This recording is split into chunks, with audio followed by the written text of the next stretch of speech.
समोर लाखोचं पायदळ उभं आहे.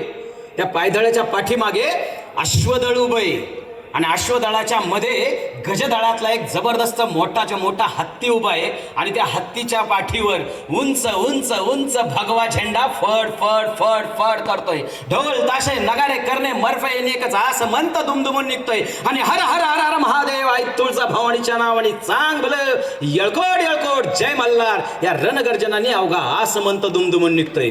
महाराजांचं सैन्य ज्यावेळेस बाहेर पडतं ना तर आजूबाजूचे शैल्य म्हणजे पर्वतही हलतात आहेत आणि आजूबाजूचा जे पर्वत हल्ल्यामुळे आणि सैन्य चालल्यामुळे जी धूळ उडते ती आसमंतापर्यंत जाते आणि असा हा दुपारचा सूर्य सुद्धा छोट्याशा ताऱ्याप्रमाणे दिसतोय. आणि समुद्राचं वर्णन ते काय वर्तावं, जसा थाळ्यामध्ये पारा घ्यावा आणि तो पारा म्हणजे मरकुरी तो इकडे तिकडे हलावा तसा समुद्राची अवस्था झालेली आहे. पण याचं वर्णन करताना कविराज भूषणांची लेखणी मित्रांनो धमाल उडून देते.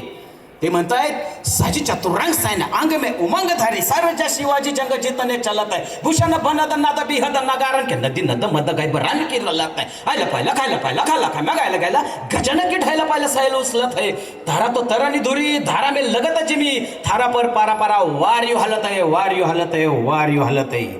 काही कळलं नसेल, फक्त घंटा वाजली असेल. ब्रजभाषा आहे, कारण ही ब्रजभाषा श्रीकृष्णाच्या भूमीतली आहे. ते उत्तर भारतात ना आलते, पण आजकाल आहेत ना ते तू नाही तो कोण बे, मै नाही तो कोण बे, खूप रॅप चाललेत. आप्पाच्या खिशात क्रेडिटचं कार्ड आहे, आप्पाचा विषय लय हार्ड आहे.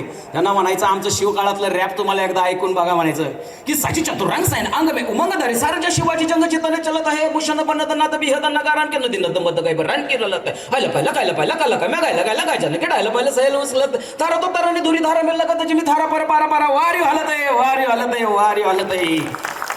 ही आमची संस्कृती